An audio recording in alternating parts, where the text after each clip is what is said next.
नमस्कार दोस्तों, study physics classes में आपका स्वागत है। अगर हमारे चैनल पर नए हैं तो चैनल को लाइक कमेंट सब्सक्राइब करना ना भूलें। आज का जो टॉपिक है बहुत ही इम्पोर्टेंट है। हेडिंग है आपका एक समान रूप से आवेशित वलय अचालक गोले के कारण वैद्युत क्षेत्र की तीव्रता। ये हमें आपको यहाँ पर निकालना होगा, यानी वैद्युत क्षेत्र की तीव्रता निकालना है। कौन सा गोला होता है? ये अचालक गोला है। अचालक गोले में क्या होता है कि अचालक में जहाँ पर भी हम आवेश देते हैं वहाँ पर प्लस आवेश वहीं पर स्थित रहता है। अब इस हम अचालक गोले को अगर आवेश देंगे तो यहाँ पर जो आवेश की जो मात्रा होगी वो एक समान रूप से वितरित हो जाएगी। इसका मतलब ये है कि जो आवेश है उसका ये कहाँ पर रहेगा? इसके अंदर रहेगा। क्यों रहेगा? क्योंकि ये अचालक गोला है। अचालक गोले के कारण जो आवेश जहाँ पर देते हैं वो वहीं पर ही रहता है, क्योंकि अचालक में इलेक्ट्रॉनों का प्रवाह नहीं होता है। इसलिए जितना भी आवेश हम देंगे उसके आयतन में वितरित रहेगा। तो ये जो आवेश दिया गया है ये आपका इस गोले के अंदर रहेगा। जैसे एक मान लो लकड़ी का गोला है, लकड़ी के गोले को हम आवेश दे देंगे तो जहाँ पर जितना आवेश देंगे वो वहीं पर स्थित रहेगा। अब इसको आवेश देने से क्या होगा कि आवेश जहाँ पर है वो वहीं पर स्थित रहेगा। तो आवेश जहाँ पर होता है वह वैद्युत क्षेत्र की तीव्रता होता है। तो अब ये आवेश यहाँ पर हमने एक गोला बना लिया है। गोला बनाने का मतलब ये है कि एक गोलीय चालक अचालक है, ये पहले एक हेडिंग करवा दिए हैं चालक गोले के कारण। तो यहाँ पर आवेश देने से इसके चारों तरफ क्या बनेगा? वैद्युत क्षेत्र बनेगा। कैसे बनेगा? जैसे प्रकाश की किरणें किसी भी गोले से बाहर निकलती हैं उसी तरीके से यहाँ भी वैद्युत क्षेत्र ऐसे लंबवत निकलेगा। इसके लिए हमें क्या करना पड़ेगा? मान लेते हैं कि इसके केंद्र बिंदु O से एक बिंदु P हमने मान लिया है जहाँ पर हमें वैद्युत क्षेत्र की तीव्रता ज्ञात करना है।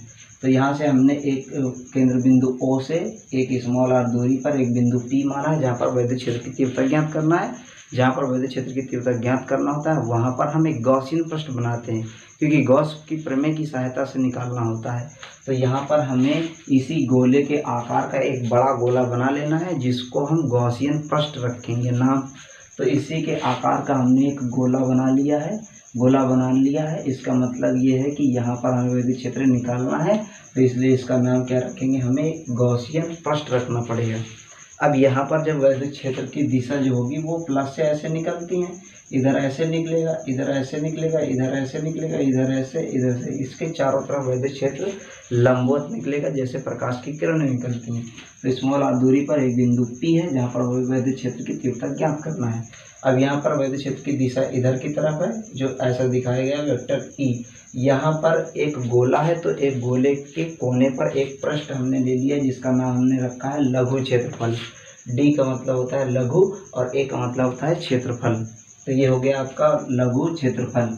तो इसके कारण जो क्षेत्र की दिशा होगी वो पृष्ठ के लंबवत होता है। जैसे ये पृष्ठ है तो इसके इधर लंबवत, ये पृष्ठ है तो इधर, ये पृष्ठ है तो इधर। तो पृष्ठ के लंबवत किधर होगी? बाहर की तरफ। तो ये हो गया क्षेत्रफल सदिश बाहर की तरफ। अब इन दोनों के बीच में हमें कितना रखना पड़ेगा? थीटा 0, क्योंकि थीटा 0 होगा क्योंकि जिधर वैद्युत क्षेत्र है उधर क्षेत्रफल सदिश है। तो दोनों के बीच में कितना मिला हमें? Theta 0 degree. अब इस आपका क्या है हमारे पास? यहाँ पर मान लिया कि माना एक अचालक गोला एक समान रूप से आवेशित है। तो इस गोले को हमने एक समान रूप से आवेशित कर दिया है जिसकी त्रिज्या हमने कैपिटल R मानी है। इसे केंद्र बिंदु O से स्मॉल r दूरी पर एक बिंदु P है जहाँ पर वैद्युत क्षेत्र की तीव्रता हमें ज्ञात करनी है।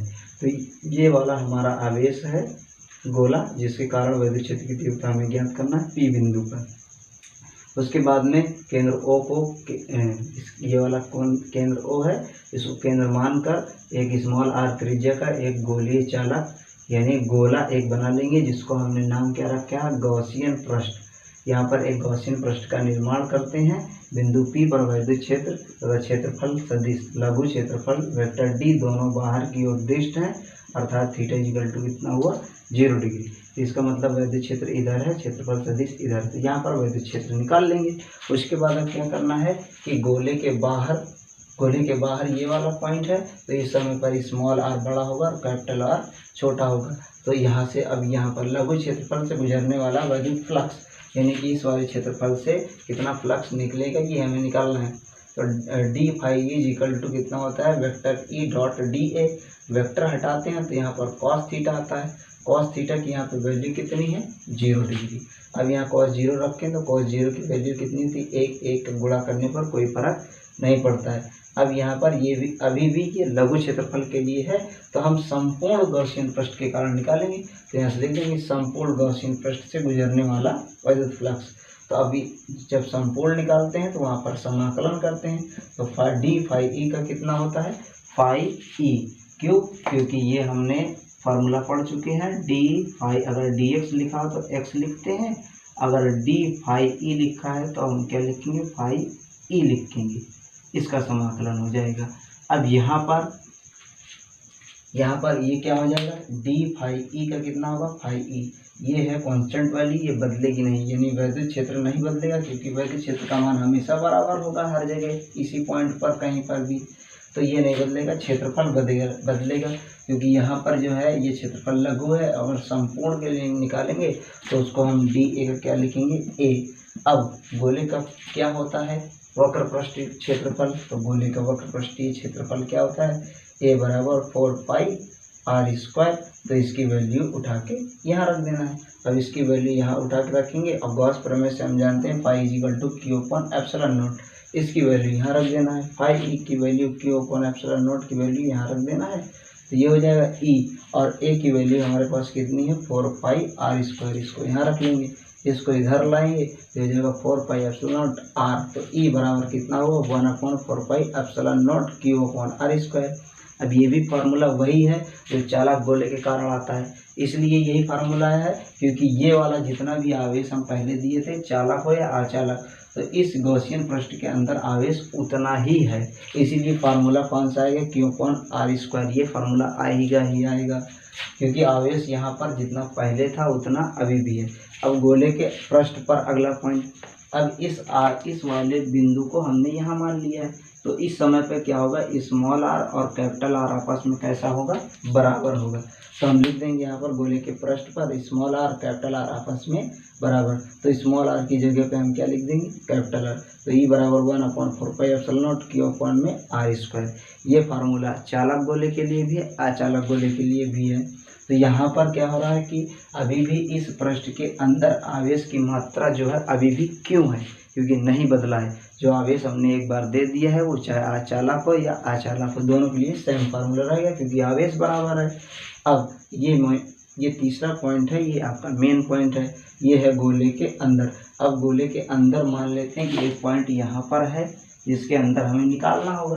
तो इस गोले के अंदर कौन सा आर बड़ा होगा, कौन सा छोटा, तो यहाँ पर कैपिटल आर बड़ा होगा, स्मॉल आर छोटा होगा।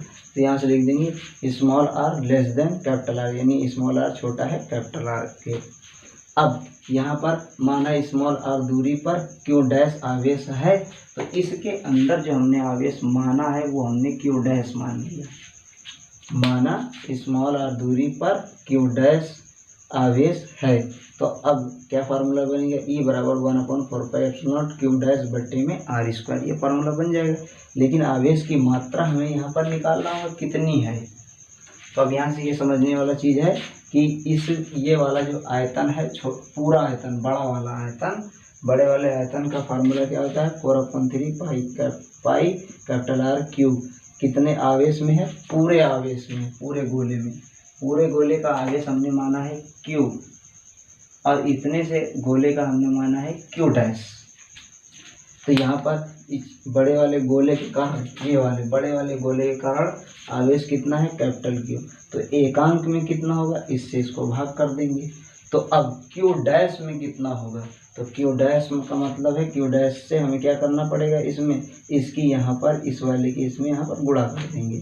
तो अब गुणा करने पर क्या होगा, 4/3 पाई आर, ये वाला कट जाएगा, कैपिटल आर ऊपर, स्मॉल आर ऊपर बचेगा, कैपिटल आर नीचे बचेगा। यानी क्यू डैश की वैल्यू जो आएगी, क्यू डैश बराबर क्यू स्मॉल आर क्यू बटे में कैपिटल आर क्यू। अब इस वाले क्यू डैश की वैल्यू उठा के यहाँ पर रख देना है। इसकी वैल्यू हमने यहाँ पर रखा, तो ये फार्मूला बना ई बराबर 1/4 pi epsilon naught Q dash capital और स्मॉल आर स्क्वायर। तो कैपिटल ये वाला आवेश कौन सा है, क्यू डैश। क्यू डैश की वैल्यू यहाँ से उठा के इसको यहाँ रख दिया। तो सेम क्यू आर की पावर 3 बटे में कैपिटल आर। ये वाला आर पहले से, इसमें 2 आर है, इसमें 3 आर है, इसमें से 2 आर और इसमें से 1 आर काट देंगे तो 1 आर बचेगा। ये वाला सेम यहाँ पर बचेगा। तो ये गोले के अंदर जो वैद्युत क्षेत्र होता है वो होता है 1/4πε0 क्यू स्मॉल आर बटे कैपिटल आर क्यूब। ये फार्मूला होता है। चालक गोले में क्या होता है, वहाँ पर वैद्युत क्षेत्र यहाँ पर 0 होता है, क्योंकि यहाँ पर आवेश नहीं होता, इसके अंदर आवेश है, इसलिए क्या होगा E बराबर 1/4πε0 क्यू स्मॉल आर बटे में कैपिटल आर। तो यहाँ तक ये पूरा आपका डेरिवेशन पूरा कंप्लीट हुआ। ये है हमारा कौन सा, अचालक गोले के कारण। पहले वीडियो में बता चुके हैं चालक गोले के कारण। वीडियो अगर अच्छा लगा हो तो वीडियो को लाइक कमेंट सब्सक्राइब करना ना भूलें। धन्यवाद।